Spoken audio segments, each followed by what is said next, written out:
Hello, all you beautiful people out there. What is going on? This is your friend Britta coming at you fast with another Paragon tips and tricks videos. And today we are going to be talking about how to build a good team composition, what that means, and what heroes are good examples of the roles that you need to fill when building a good team comp.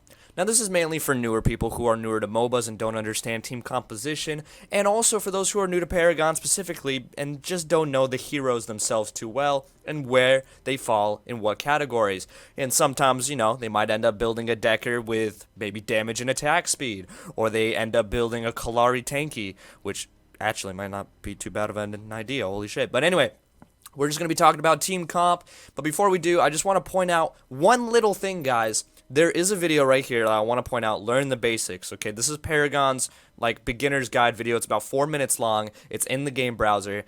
If you're having troubles, if you want a couple extra tips, okay, this video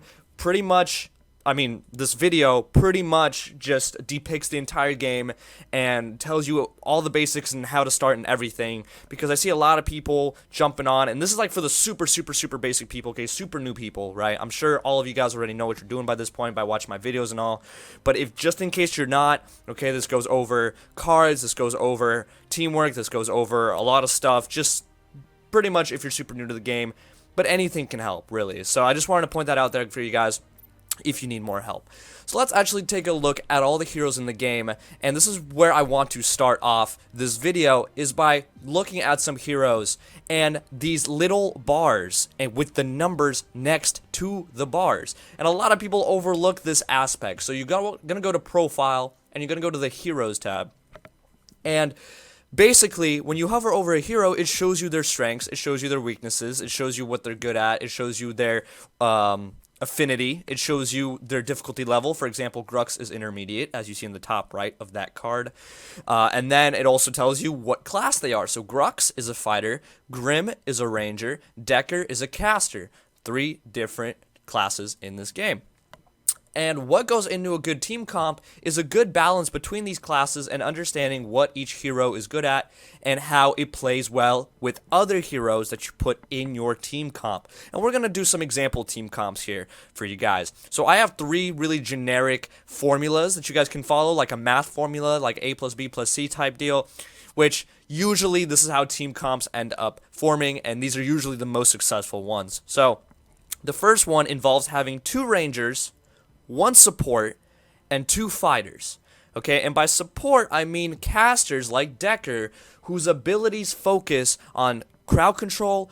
That means stunning, slowing, rooting, knocking up, speed boosting your allies, giving your allies shield and armor, anything that helps your allies in a fight. You don't necessarily deal a lot of damage on your own, but in a team fight, you are very important, and you definitely swing the fight with your abilities, such as Decker, such as Muriel. Okay, these are 2 really great examples of support characters that are both casters, but they're not always casters. For example, Richter, even though he has a durability of 10, which usually people assume that he builds like a tank, and yes, he does build tanky, at least the way I build him, he technically is considered a support with his toolkit, as he does have a pull, which is a crowd control move. He has a silence, which is a crowd control move. His ultimate is a cone area of effect stun.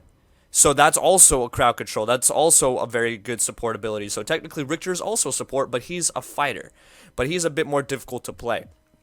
Anyway, it's very important. You guys will notice in all 3 of my team comp scenarios, I always put in a support, because supports win team fights. Okay, a good support will sway a team fight in your direction. It's very important, and a lot of people don't like playing the support because guess what? They don't do much damage. They're not going to 1v1 somebody. They're not going to win a fight on their own, but they are important for winning the game in general, and these are usually the best team players. So if you play support, I love you so much. Thank you so much. Because I'm a fighter main. I like getting all up and personal and smashing people in the face with bone clubs or my claws or whips. But whatever. Anyway, let's move on.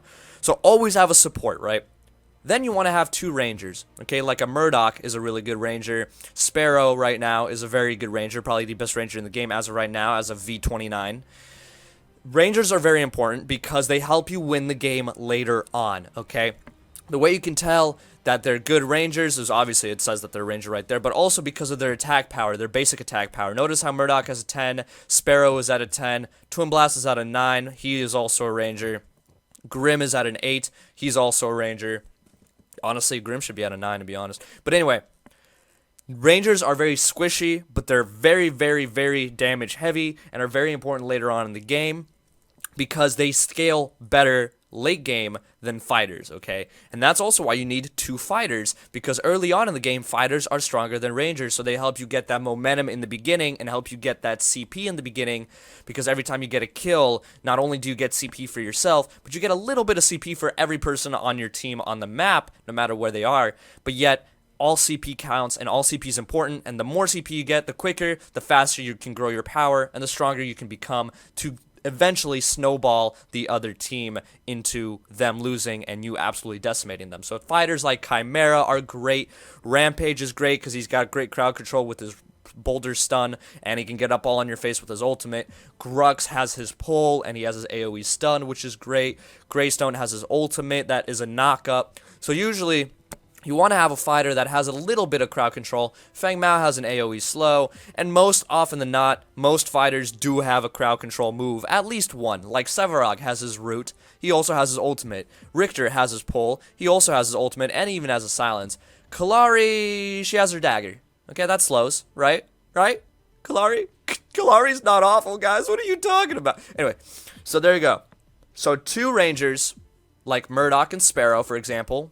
1 energy ranger also, and 1 physical energy. It's also important, physical damage. It's also important to have a good mix between energy damage and physical damage, okay? So pay attention, click on the heroes, alright? Click on their heroes, look at their abilities, and read what it says. Range basic attack, dealing 35 energy damage. Okay, make sure you guys always go over your abilities before you pick the hero that you pick, and just research it a little bit before you go in so you actually know what you're doing ahead of time.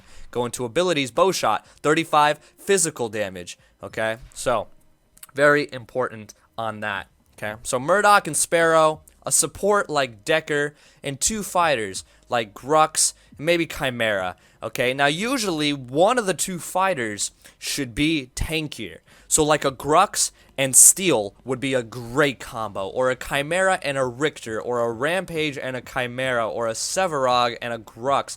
You know, you usually want to have a tanky fighter that could be in lane, so usually like a Steel or a Richter are 2 very good laning fighters, and also the second fighter to be the jungler who runs around and focuses in the jungle, like Grux, like Kallari, who can come in for ganks and use their crowd control and quick burst damage attacks to gank and destroy the enemy.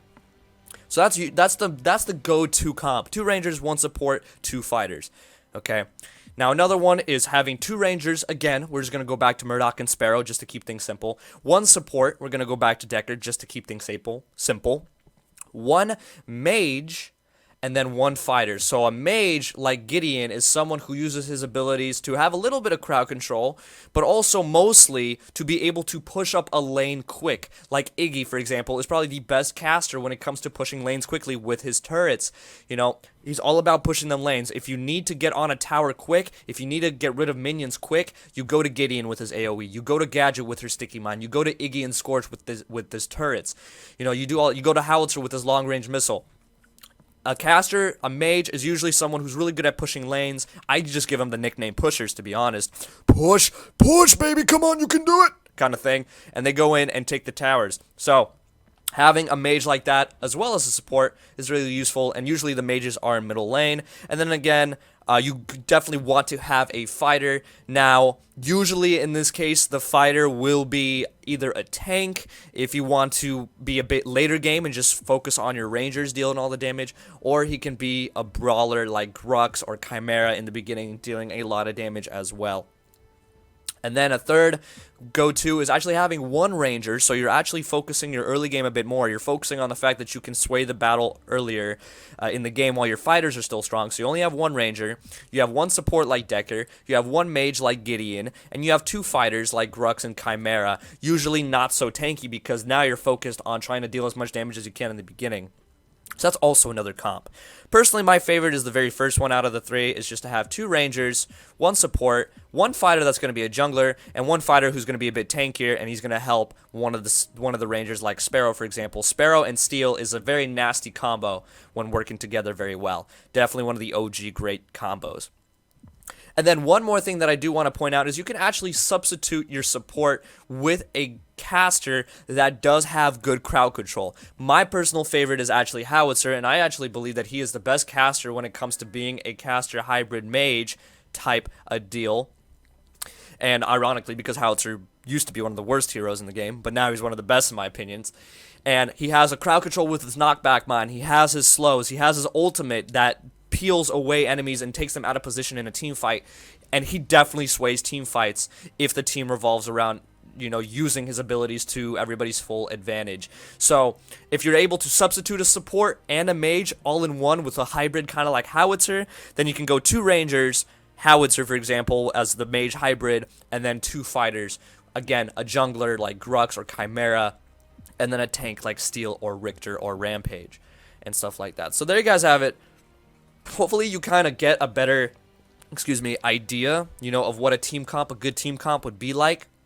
You just want to have balance. That's the biggest thing, is to have balance and just to learn the heroes' move sets and how well they pair with each other. For example, having a Decker and having a Howitzer on the same team is amazing because a Decker pops her ult, they're all caged in. Howitzer pops his ult, they cannot escape from his ultimate. Howitzer's ultimate is probably one of the most damaging ultimates in the game, if not the most damaging ultimate in the game, if people stay in the radius the entire time. It is absolutely devastating. It can wipe out a team. It really can when paired with a lot of other ults. And having that combo where Decker pops her ult, the enemy can't escape, Howitzer uses his ult, obviously they're going to deal a lot of damage because the enemy can't escape, and it's just a total fuckfest in the middle, and it's just absolutely beautiful for your team and absolutely disgusting for the enemy team. So just stuff like that, Muriel and Kallari actually being the only 2 people with full map presence ults, and by that I mean like teleport ults. Obviously you guys know what Muriel ult is. Kallari's new ult where she teleports to any enemy on the map and deals damage on teleport. Stuff like that. Combining both of those at the same time to engage into a team fight with not just 1 map presence ult, but 2 map presence ults can definitely swing any kind of team fight, especially if it's like a 1v1 going on and then all of a sudden it's a 3v1, like holy shit, that's crazy. Or if it's a 1v2 in your team's disadvantage, and then Kallari and Muriel teleport in, now it's a 3v2 in your advantage. Just stuff like that. Really, really good for you. But, yeah, anyway, just a little bit of research. Always click on the hero before you go into the game with them. Click on their abilities, see what they do, take a look at what it is, and think about what pairs well with other heroes. And the more you guys play, the more comfortable you will be with every hero. And I do recommend learning at least 1 hero in all of these categories. At least learn a caster, learn a fighter, learn a ranger. At least 1. And obviously then have a group of heroes that you prefer. For example, I'm a fighter main. I prefer Grux, Rampage, Richter, Steel, Sevarog, Chimera. I can play all of them, except Feng Mao. Fuck Feng Mao. But I can also play Kallari. But also, if I need to play a ranger, I can play Sparrow. If I need to play a caster, I can play Howitzer. If I need to play a support, I can play Decker. I know how to play all of them. I understand all their abilities, and I know what they pair well with. So I know this has been a longer video, guys, but I did just want to go in depth just so you guys can understand fully what it means to have a good team comp. If you have any questions or any requests, please drop it down in the comments section below. Hopefully you enjoyed. If you did, please drop a like, comment, subscribe, all that good stuff. And as always, make sure y'all have a wonderful day.